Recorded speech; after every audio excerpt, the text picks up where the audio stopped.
Galera, bom dia, boa tarde, boa noite. Vamos para mais uma semana de educação física. Dessa vez, nós vamos falar sobre jogos de tabuleiro. Foi a sugestão de vários alunos, tá? E vamos falar do xadrez. Professora Mônica Beatriz. E aqui que a gente vai ver neste vídeo, né? História, regras e curiosidades. Então, será que a gente pode considerar o xadrez uma arte ou uma ciência? Acho que tem gente que acha que são as duas coisas, né? Mas isso é a opinião de cada um. Mas ele é apenas um jogo. E digamos que bastante desafiador, criativo e de muita estratégia. O jogo de xadrez exercita por completo a nossa mente. Podemos dizer que ele ajuda na melhora da concentração, da paciência e da perseverança. Para Duverne, em 2007, o jogo de xadrez desenvolve a criatividade, a intuição, a memória e, mais importante, a habilidade para analisar e deduzir a partir de um conjunto de princípios gerais, aprendendo a tomar decisões difíceis e a resolver problemas de maneira flexível. Xadrez é um jogo bem fácil de aprender e de jogar. Vamos ao pequeno resumo histórico. Então, a gente não tem como dizer exatamente a origem do jogo, aonde que ele ocorreu, né? Mas tem várias lendas, né? E uma delas é esse livro que se chama O Homem que Calculava, de Maupassant. Agora, por anos e anos se acreditou que o xadrez deveria ter vindo na Índia, por volta do século VI d.C., oriundo de um jogo que se chamava chaturanga, que é um exército de 4 elementos. Ela se refere a 4 braços ou divisões do exército indiano. Então, elefantes, cavalaria, carruagens e infantaria. Entretanto, estudos recentes apontam a possibilidade de ele ter vindo da China. Mas da forma que a gente usa hoje, ele surgiu lá no sudoeste da Europa, por volta da segunda metade do século XV, depois de ter evoluído de suas antigas origens persas e indianas. Então, a gente só pode concluir que o xadrez é um jogo bem antigo. Ele é disputado em um tabuleiro de 64 casas, 8x8, de cores alternadas, como você pode ver na figura ali do lado. Ele é dividido por colunas, fileiras e diagonais. As colunas são conjuntos de casas dispostas em uma mesma linha vertical. As fileiras é o conjunto de casas dispostas em uma mesma linha horizontal. E as diagonais, que são os conjuntos de casas da mesma cor e direções inclinadas. Agora vamos à movimentação das peças. Então, o peão, ele move-se sempre uma casa para frente, exceto no primeiro movimento, quando pode mover 2 casas. E o peão é a única peça que não pode voltar. E também a única que efetua a captura em um movimento diferente do utilizado para avançar no tabuleiro. O peão pode capturar as peças que estejam em uma fileira acima, mas nas colunas à sua diagonal.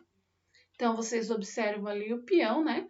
Que onde está a bolinha é por onde ele anda e onde está o X é onde ele captura.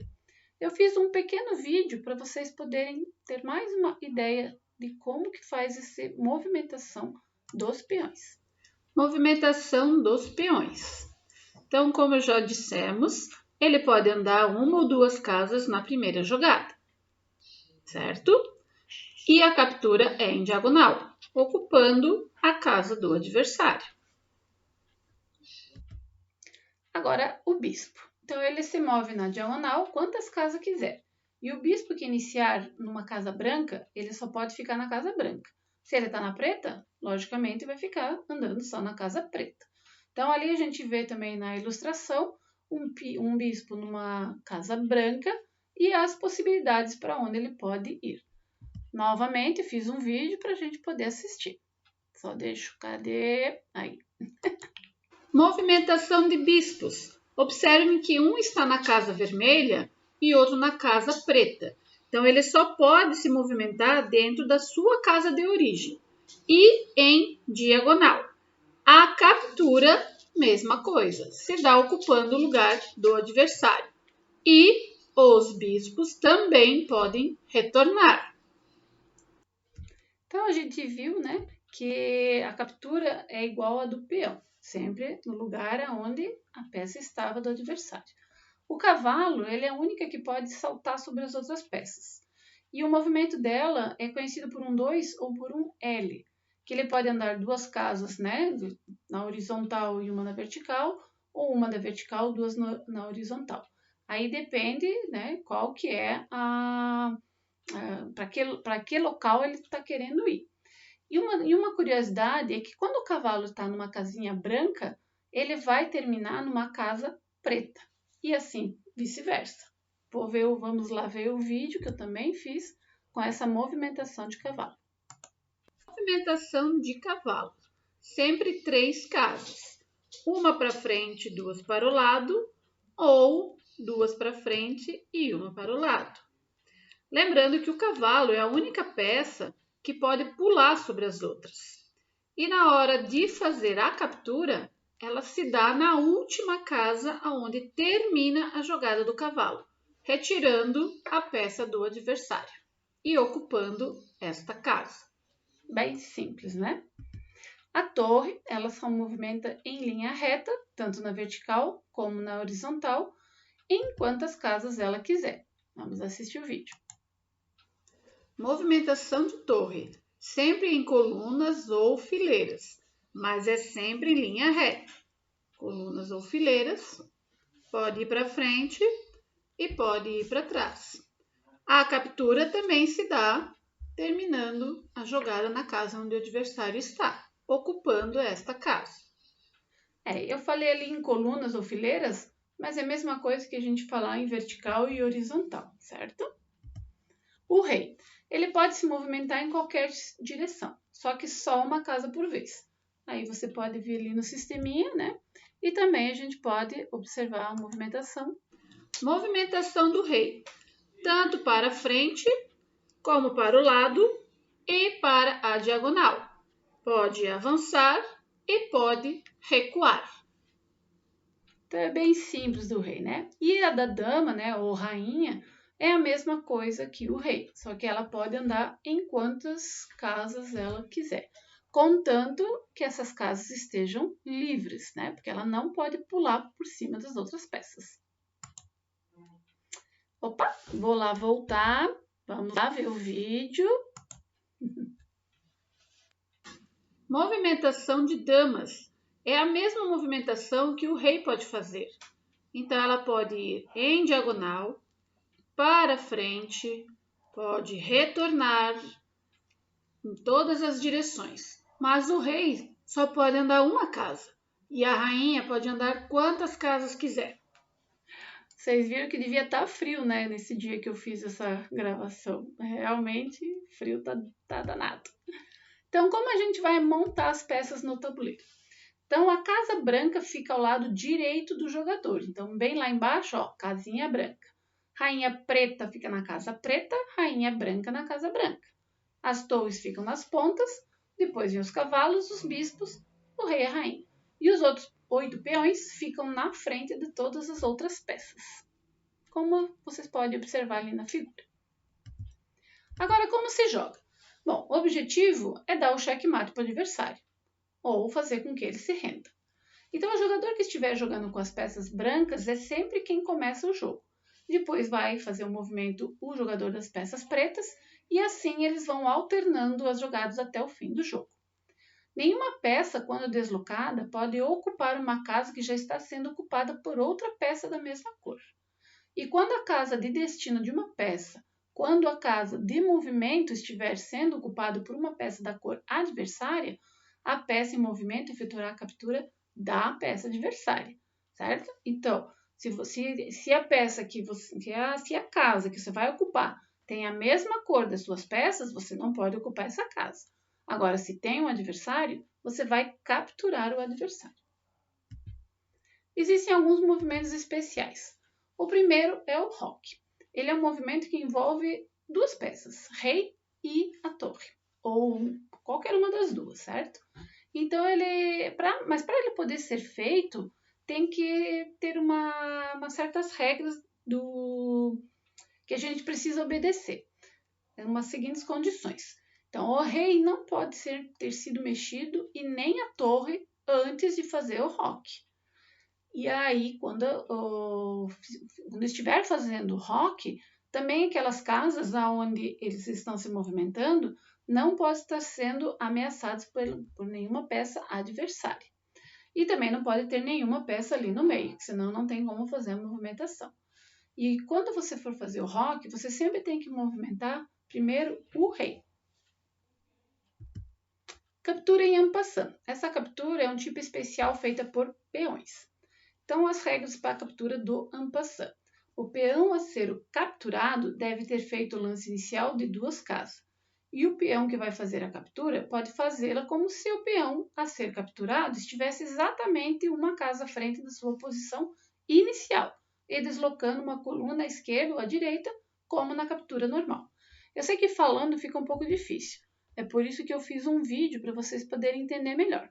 Vocês vejam que eu já posicionei o meu peão branco 2 casas à frente, aí fiz a movimentação do peão preto lá do seu lado esquerdo ali da torre, e aí eu avancei mais uma casa do peão branco.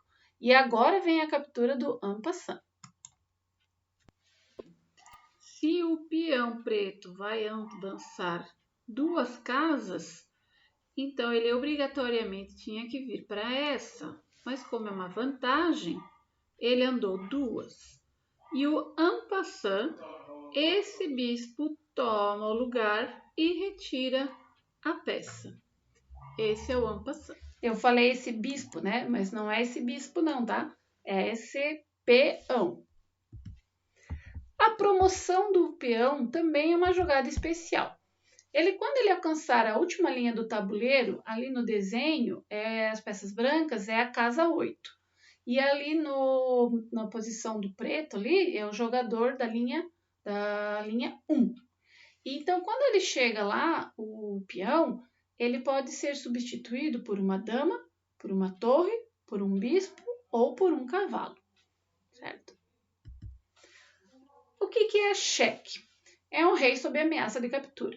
O que é um checkmate? É o rei sob ameaça de captura sem que ele tenha como escapar. E uma captura é a determinada peça toma posição de outra peça adversária e esta é removida da partida. E o histórico da partida são anotações de todas as jogadas feitas em uma partida. Aqui tem uma fotinho que vocês veem, né? Se vocês observaram nos outros tabuleiros que foram passados anteriormente, todos eles têm uma numeração de 1 a 8 e as letras de A a H. Então, toda vez que uma peça vai para umas casas do tabuleiro, observem o meu mouse aqui, ó. Se a peça chegar aqui, significa que ela está na casa 8C. Então, essa é a casa 8C. E assim vocês vão vendo, essa casa preta é a 4F. E aí você coloca, nessa lista aqui, tem todas as movimentações. Dama na casa A8, o F4.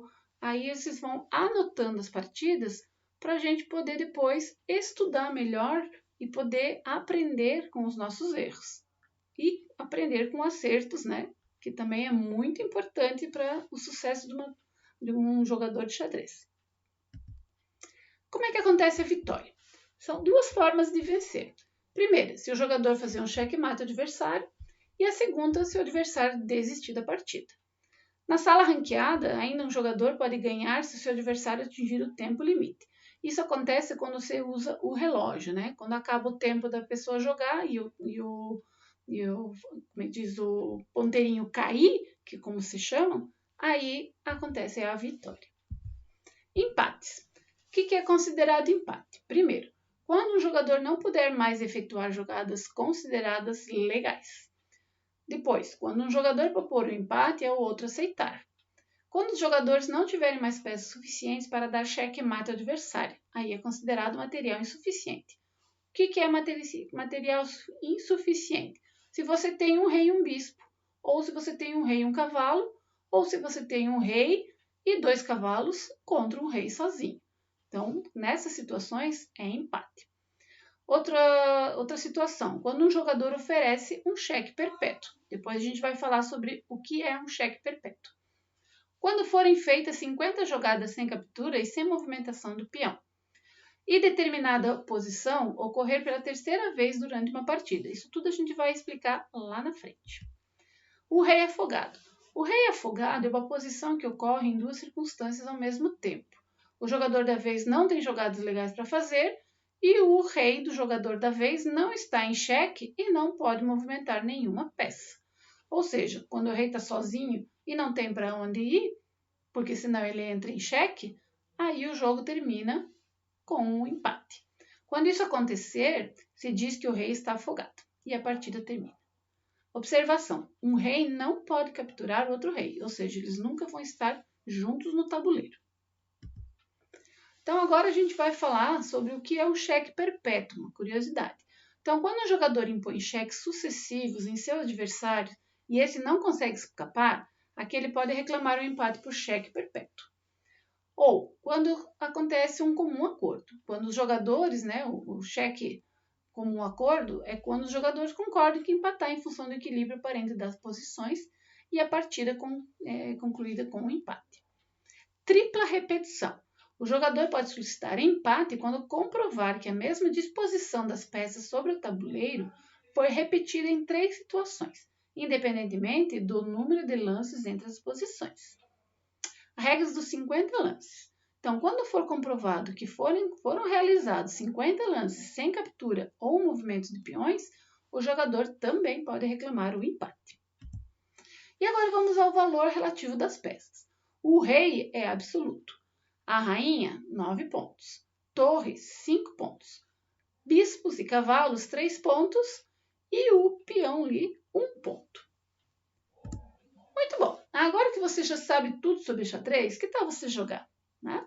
Então eu vou colocar aqui 3 sites que você pode jogar com um computador ou com outro adversário. E aí vai estudando, tá? Porque semana que vem a gente vai fazer uma atividade sobre xadrez. Então você pega ali, copia e cole do Google e bom jogo. Se quiser pode pesquisar em outros sites. É só escrever jogar xadrez online. Então ali eu disse copia e cole, mas eu vou deixar essas 3 no documento lá que vai como o plano virtual para vocês, certo? Um beijo e até a próxima!